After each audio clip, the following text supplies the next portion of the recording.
Você guarda todos os comprovantes de pagamentos e contratos financeiros que fez?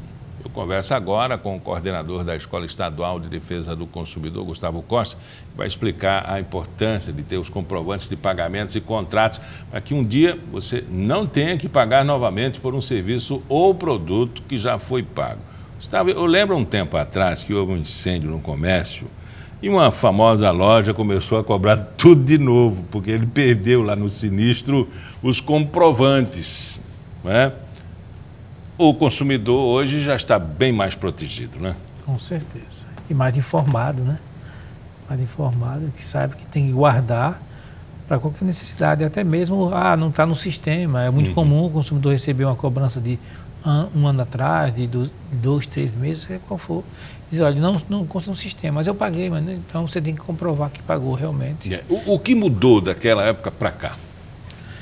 A conscientização. O consumidor hoje tem mais consciência dos direitos dele, então ele procura se resguardar. Então o procura está sempre orientando, sempre mostrando o que ele deve guardar, como ele deve proceder, como ele deve se precaver dessa situação. Então o consumidor hoje é muito mais consciente que alguns anos atrás. E as leis também que mudaram para favorecer o consumidor também. Também, né? As leis modificaram, sempre pode ser modificada para favorecer o consumidor, porque antes as leis protegia muito o fornecedor. E a cada dia passando, em razão da vulnerabilidade do consumidor, as leis foram modificando, sendo mais favoráveis ao consumidor. E a própria lei de mercado, né? Porque hoje a lógica não é mais o produto, e sim a satisfação do cliente, né? Com certeza. Você compra uma caneta, você não compra a caneta pela caneta, você compra a caneta que escreve bem, que vai lhe representar. Tem uma série de valores agregados, né? Inclusive com essa conscientização, ela não só foi do consumidor. Do próprio fornecedor, ele vem se conscientizando, porque enquanto um vai melhorando a forma a conduta, a forma de atendimento, a melhoria do seu produto, se o outro não acompanhar, ele vai perder mercado, vai perder cliente. Agora, essa situação de guardar o comprovante por 5 anos, né?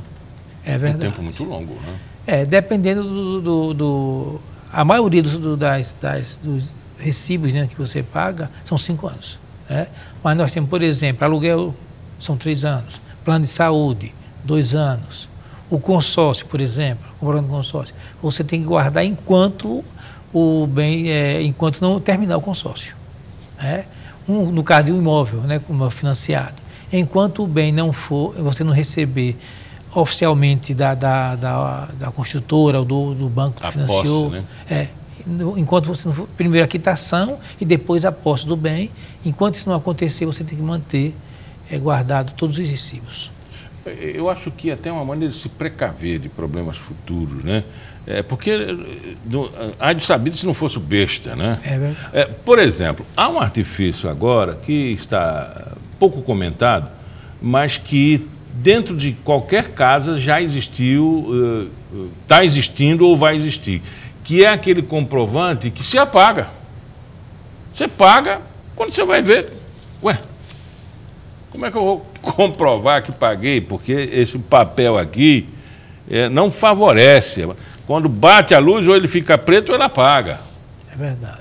O que a gente aconselha diariamente os consumidores comprarem para o com aquela notinha que geralmente com pouco tempo apaga, com meses apaga, olha, tire cópia dessa nota, grampeie a cópia com o original e guarde.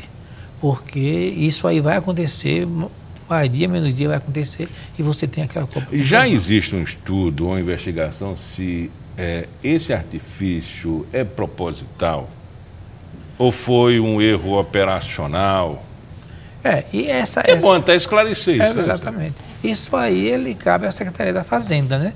Ela deveria ter melhorado essa situação, modificado a forma de emitir esses recibos, né? E falta o governo tomar essa providência, né? Que eu lembro que uma certa feita a polícia, inclusive, recomendou o não uso de uma caneta. Não sei se você lembra dessa. Lembro. O cara preencheu o cheque. Né? E aí pagava, tudo bem, está aqui, R$10.000, dava 3 dias, estava tudo branco lá, apagava, literalmente, né? Isso foi proibido, inclusive, porque ele não teria condições de você assinar. Imagina uma nota fiscal, uma nota que lhe comprova que apaga. Porque, na verdade, não é o fornecedor que cria aquela nota, que emite aquela nota, mas a nota já vem daquele papel, já vem da Secretaria da Fazenda. Então, cabe ao governo tomar essa providência, inclusive a favorecer o consumidor, para que ele tenha aquela nota durante o tempo necessário. Há uma certa cumplicidade, né, uma responsabilidade jurídica entre as partes, né, o Estado sendo o mediador e signatário, inclusive, da relação de consumo. Né? Existe. Mas existe também uma possibilidade. Se a nota apagar, se você perder a nota, você pode solicitar ao estabelecimento que você fez aquela compra, que ele forneça uma segunda via, ou até uma declaração com todos os dados do produto, que ele vai ter o mesmo importância, o mesmo valor da nota fiscal. Eu lembro dessas proibições aí de WhatsApp, inclusive de proibições de expansão, quando a Justiça pede uma informação a uma companhia telefônica e que ela não trata muito bem, não atende nem à Justiça, né? É verdade. Essa relação é muito difícil porque a segurança jurídica do consumidor ela começa a balançar quando acontece uma coisa. Se ele não atende o governo, a polícia, imagina, vai me atender, né? É obrigação a segunda via? É obrigação. Né? Às vezes acontece, como a venda é muito grande, o movimento é muito grande, a gente tem dificuldade de localizar a nota. Mas aí ele tem que fornecer uma declaração com todos os dados da compra, valor da compra, tudo que tinha nota fiscal tem que fornecer através de uma declaração. Se há um litígio, por exemplo, com relação à relação de consumo, e eu não guardei o recibo, não guardei o meu comprovante, certo. Existe essa possibilidade da segunda via. Se a empresa se recusar a entregar a segunda via? Aí você vai até a Secretaria da Fazenda, que ela pode fornecer a você essa via.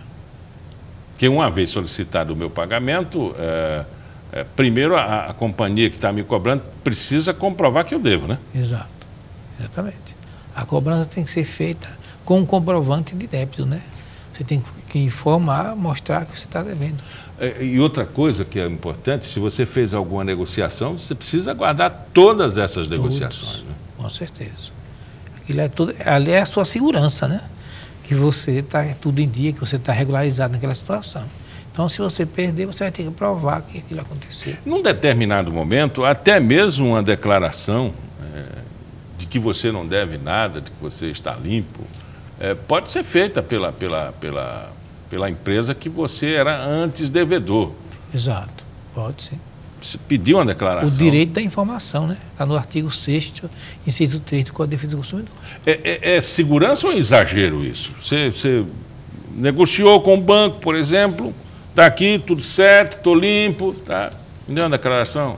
Não, isso aí não é exagero, não. É a pessoa mais precavida, a pessoa que tem mais conhecimento, que ela faz isso porque ela está se precavendo de qualquer eventualidade, né?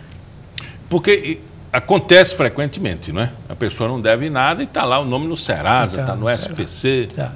Por isso que é bom pedir uma quitação. Me dê uma quitação. Declaração de quitação. Exatamente. Uhum. E se, por acaso, ele for cobrado? Vale indenização por dano moral? Vale. Colocando no SPC, sim. Né? A partir do momento que o seu nome esteja no SPC, que você não foi informado, por exemplo, aí já acaba a indenização, mesmo que você esteja com débito. Eu tenho um débito, a empresa colocou no SPC, mas não me comunicou com antecedência, como diz o artigo 43 do Código de Defesa do Consumidor.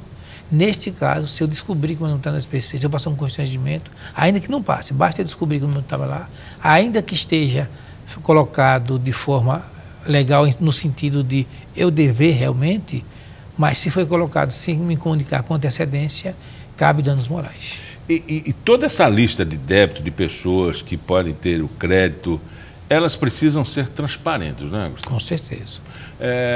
Um determinado supermercado tem negado frequentemente crédito a pessoas que entraram na justiça contra uma determinada instituição bancária.